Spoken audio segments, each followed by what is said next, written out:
Hello everyone, welcome back. In this video, I'm going to show you how to connect Delta Exchange to TradingView in 2026.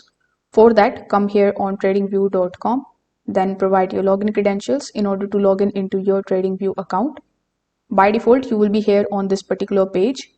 So here, use the search bar on the top. By default, you will be inside the symbols section. Then we have the all section available. So among the given tabs here on the top, you can click on the option of crypto so that it could show you the chart of all of the cryptocurrencies that you can basically use here in TradingView. So you can just hover over to any of the charts and you can click on the option of launch chart in order to basically launch the chart of that particular cryptocurrency. For example, let's say I've opened the chart of Solana perpetual futures over here.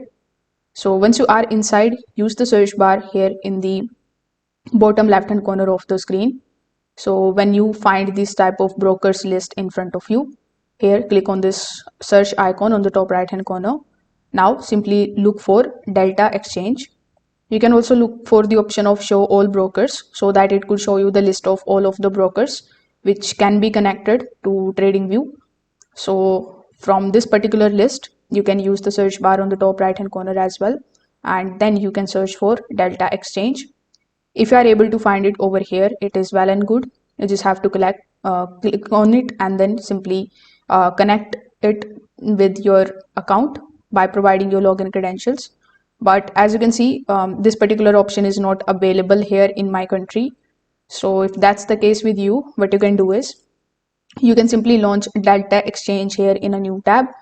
After that, you can go to the futures section and simply launch the chart just like so.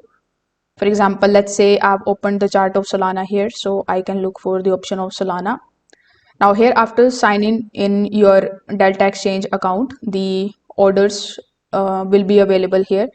So what you can do is you can simply analyze the chart here inside your TradingView, and then for punching the order, you can use a Delta Exchange in a new tab. So if this video helped you out, consider subscribing to the channel and liking the video. Thanks for watching.